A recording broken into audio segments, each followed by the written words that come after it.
we're going to be taking a look at today, dealing with multiple assailants and how it's going to play in the upcoming fall immersion in September. But before we do that, a warm welcome to all of you, especially those of you who are here for the first time.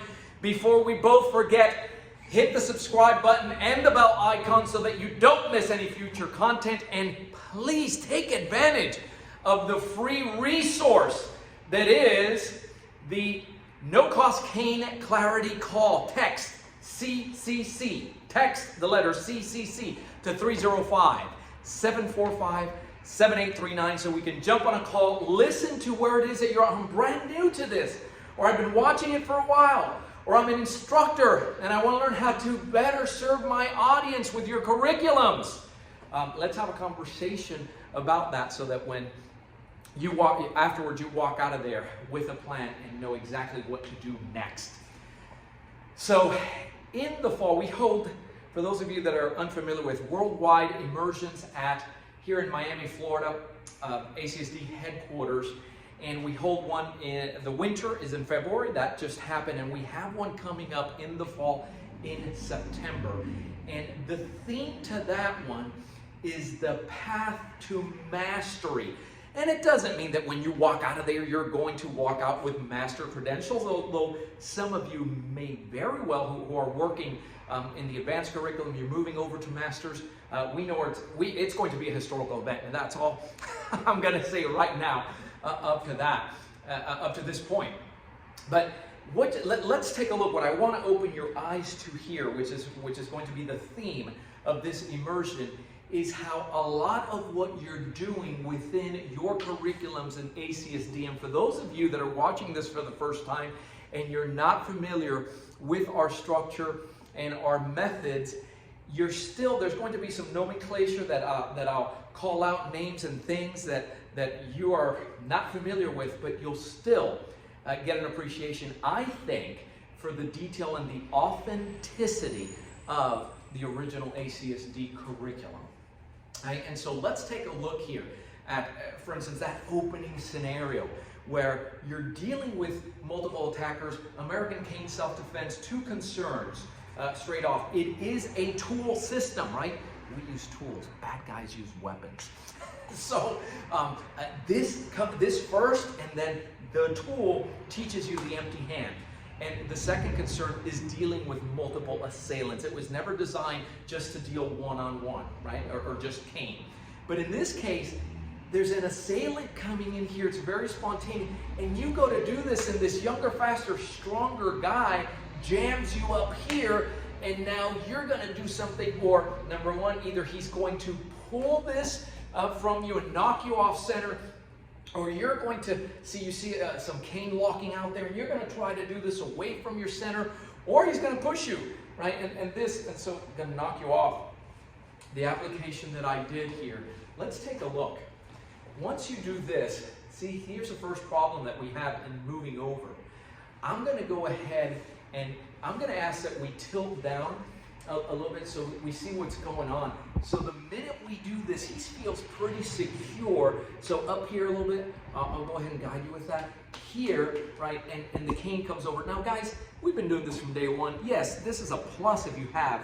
I'm using an ACB 32 here, by the way, and if you have that palm rest, fantastic. It's designed for that, but very subtly. But notice that when I do this, my center moves here, and then I did this because I had, if I could get a secondary assailant here, secondary assailant coming from that angle, what it does is I pivot here and it positions a barrier. So it buys me some time and distance, which is the number one asset that you have with this tool. Beyond that, it is an impact tool. So she's coming in, guess what? This tends to be the reaction for trained and untrained individuals. Something's coming at you.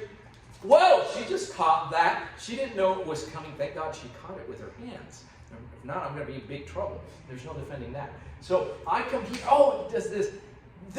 Who's going to win this? Whoever's stronger, faster. See, you're not going to make it with a stronger individual here. So again, if we tilt down just a little bit here, now you see this movement or cutting towards the center. You see very difficult for her to get rid of that, and now you opened up. So Both times there's a pivoting. Let's take a look at principles, and those of you in ACSD Curriculum, straight off the bat, the whole concept of centering to lock. You have, those of you in the advanced curriculum, there's something called a sway pivot in terms of your footwork, and it doesn't work like this, does it? You have to go into that half body concept so that when you're here, this is not going to be enough. You're going to have to go, who's going to be stronger? Push back. No, turn. Oh, that just locks everything up and allows you to go in. So that sway pivot teaches you to align. The other components, you have them in your forms, right? So you have a component in your form number 3 where you come in here into a strangulation. You step in with that cane, and there's almost like, say, why is that guy doing a hip thrust? Those of you in the master's curriculum that you're doing this, and it shows you how to settle in with your hips as you're moving in. What are we teaching there? Well, that's reminding you that the hips are going to align with your center. The other component here was that to deal with multiple attackers, you had this pivot where you're creating, so there's a blending there that is taking place. The whole concept that if he's coming in, I have to pivot around there. I certainly did in a multiple attacker situation. Why? Because it helps me keep everybody in my 10 and 2 field of vision. Because, right, that's how life happens here. And so that quarter pivot, well, that's not new. Again, that form number 3, you have a movement there that looks like this. And tilt that down so that they can see. Those of you that are familiar with, oh, there you have that blend for the first time. Remember, before you go into that partitioning movement, you have something that looks like, see that? Here where you're blending. This is, leave it there, the same concept done here. If I do it from this side, you'll see it here now. See how that works? It has you moving into that component. The same thing happens, come from this side. This assailant that was coming over here, and now I do, oh, look at this, right? I'm outside. Well, have you ever heard of the question mark, right? This thing. See, so I'm over here, I'm gonna have to do a pivot to align.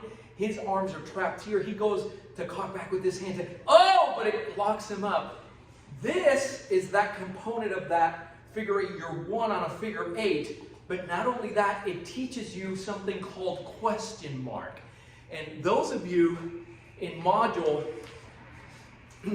number 6, right, that deal, you know that there's something that looks like this, a vertical question mark before you go with your PS3, right? That vertical question mark, you have it here now. When he stops you and you're coming in here, you're going to need, it's question mark. That's exactly what you're doing. I come here, he stops it. Oh, it's a very small question mark that comes to your center. So built into the curriculum already, the different things that you're doing, there's a purpose for that. And what this immersion is going to do for you, and what our curriculums do for you, is explain to you the why behind what you're doing. I always tell you, the majority of those that you see presenting with this tool, with a cane, do not know why they're doing what they're doing. There's a lot of improvisation. There's a lot of, well, let me see, today, let me see how can I apply this in the, right, how can I, and I get it, and you want to serve your audience, but it is critical in ACSD that you understand the movements, why it is that you're doing what you're doing, and what do those principles teach.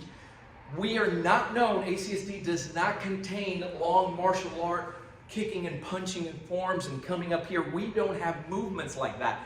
Those were forms originally that were designed to present in front of judges in the martial arts platform. Nothing wrong with that, just not what we do. And there are people that do that a lot better than we do with a cane. Our forms are short forms that are, they're exercises to ingrain in the nerve system, teach principles that then you're going to extract, put in context into a tactical application, if that makes sense, right? And so that is what the theme of 15 hours over 4 days in an intimate setting is going to be here in Miami. And before you even think about any of that, I'm going to, again, encourage you. It all begins with a simple phone call so that you can tell us where you're at right now, where your main interest lies with this tool. So many coming to the cane every single day. Self-protection is just one. Better balance, better mobility, right? Better kinesthetic sense, neuromuscular coordination, just great things happen, right? We get ordinary people to do amazing things with canes. That's what we do at ACSD. All right, so go ahead and text the letter CCC at 305-745-7839. The team will schedule us in less than 24 hours. And I can't wait to hear from you. I'm Joe Robaina for American Cane Self-Defense.